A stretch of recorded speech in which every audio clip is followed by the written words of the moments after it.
Hello students, let's see acceleration in a plane. Okay, in chapter number 3 we already derived equation of acceleration. Okay, but it is for motion in a straight line. Here we will see acceleration for a motion in two dimension, or you can say for a motion in a plane. So here first we will see the average acceleration. Okay,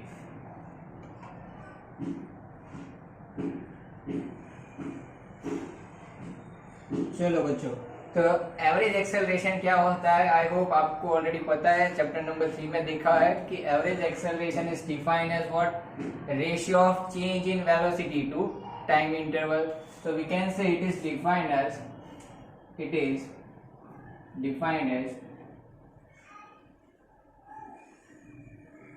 the ratio of change in velocity to time interval. Okay, ratio of change in velocity to time interval.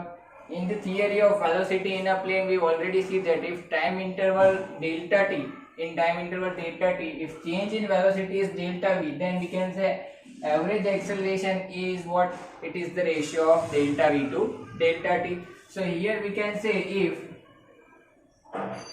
in time interval delta t,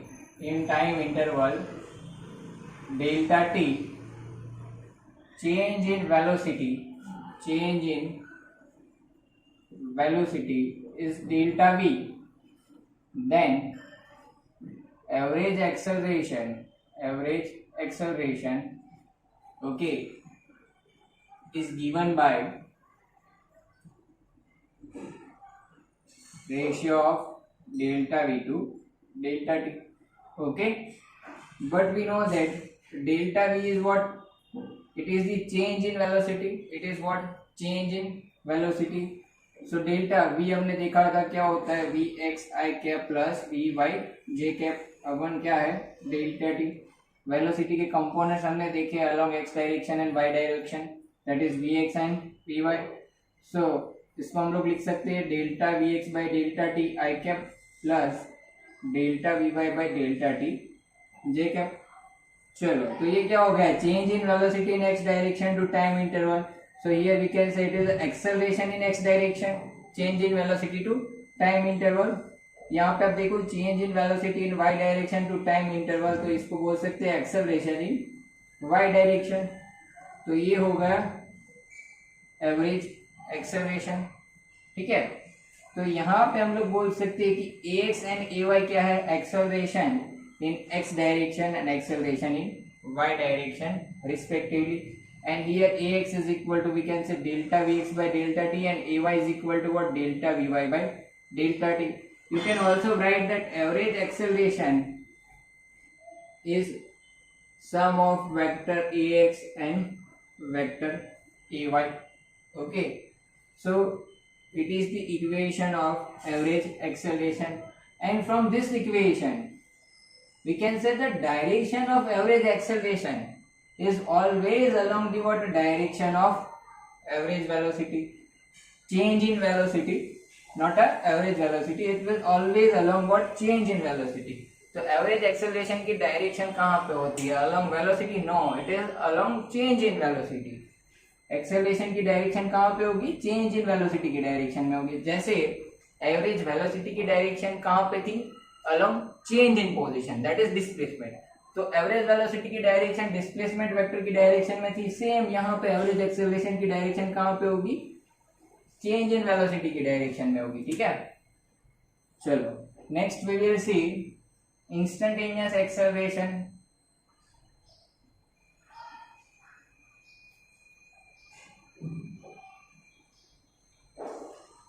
चलो, instantaneous acceleration क्या होता है वो देखेंगे हम लोग. ठीक है, चलो, तो इंस्टेंटेनियस एक्सेलरेशन की डेफिनेशन भी हमने ऑलरेडी देख लिया. ठीक है, we can say it is limit of what? Average acceleration as the time interval approaches to zero. So we can say it is defined as limit of average acceleration limit of average acceleration as the time interval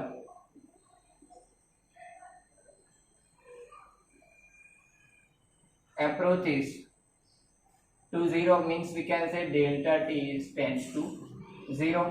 So as per definition, we can say instantaneous acceleration A is equal to what? Limit of what?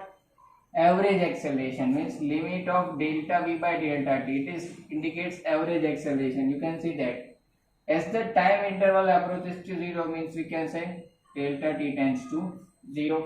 Okay, चलो, so ये क्या बन जाएगा? आप देखो delta T tense to 0 है तो it becomes what? dv by dt.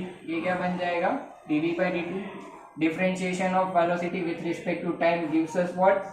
Instantaneous acceleration.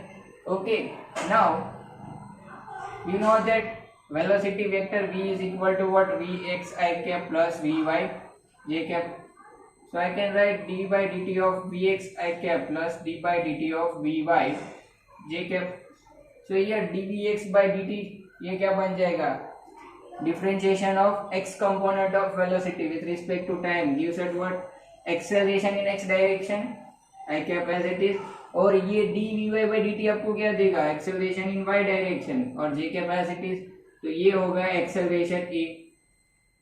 ठीक है, instantaneous acceleration A, where we can say ax and ay are component of acceleration along y direction, along x direction and y direction respectively. Now here you can see that as we discussed earlier that a direction of average acceleration is in the direction of what? Change in velocity. Okay, and here in instantaneous acceleration what we are doing? We are limiting this what? Average acceleration as the time interval approaches to what? 0. So let's observe, or you can say let's understand this limiting process with the help of this graphical method. Okay, shown by figure from A to D.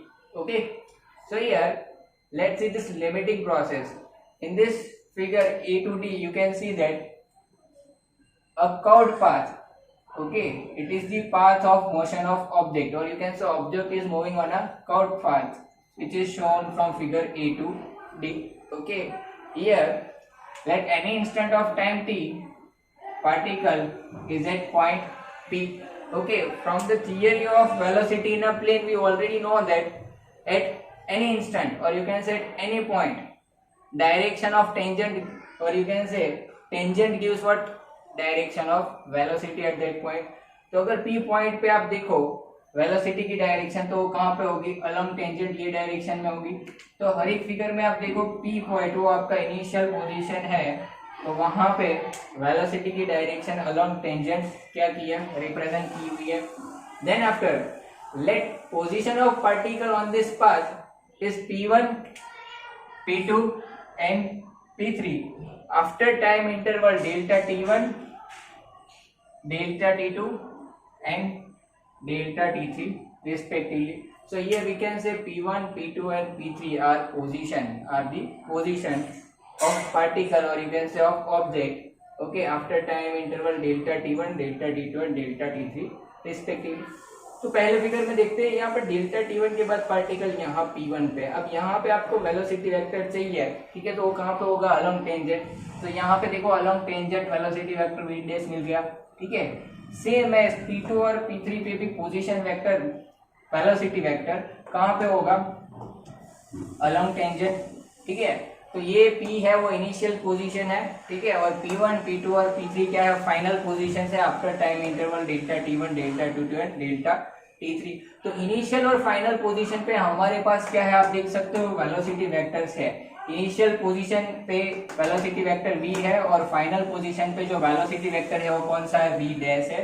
Okay, and आप देख सकते हो ये velocity vector कहाँ पे है? Along tangent है. ठीक है, now let's find the direction of change in velocity, because direction of change in velocity gives us what? Direction of average acceleration. So here we have velocity at initial position and final position. Okay, so here as the time interval is decreases, you can see that time interval delta t1 is greater than delta t2 and that is greater than delta t3. So time interval आप देख सकते हो क्या हो रहा है? Decrease हो रहा है. So as the time interval decreases, what happens? Velocity vector जो होगा, फाइनल वेलोसिटी वेक्टर, वो भी चेंज हो रहा होगा। तो ऑब्वियसली चेंज इन वेलोसिटी की डायरेक्शन भी क्या हो रही होगी, चेंज हो रही होगी। तो हम लोग निकालेंगे with the help of what, triangle method.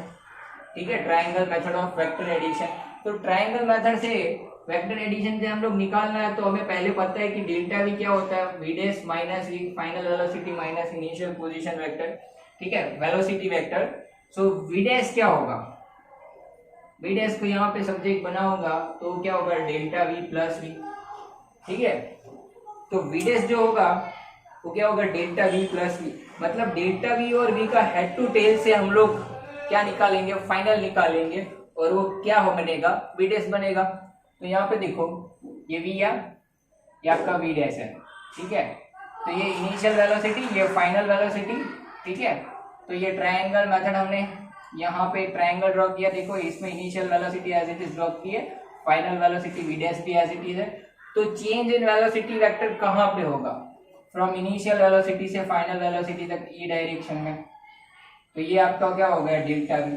अब देखो वी और delta v head to tail arrange है। ठीक है, और इसका रिजल्टेंट आपको वी डैश मिल रहा है। तो ये हो गया आपकी ट्रायंगल मेथड।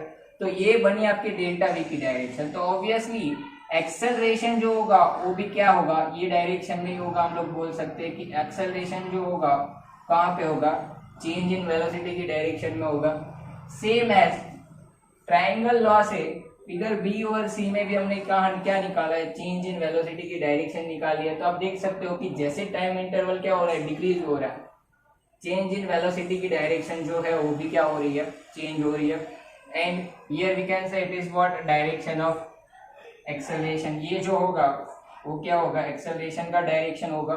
ठीक है, तो when we can say delta t tends to zero, जब डेल्टा टी क्या हो जाएगा, टेंड्स टू जीरो हो जाएगा। So direction of average acceleration we can say becomes what, instantaneous acceleration. Average acceleration का बन जाता है आपका इंस्टेंटेनियस एक्सेलरेशन बन जाता है।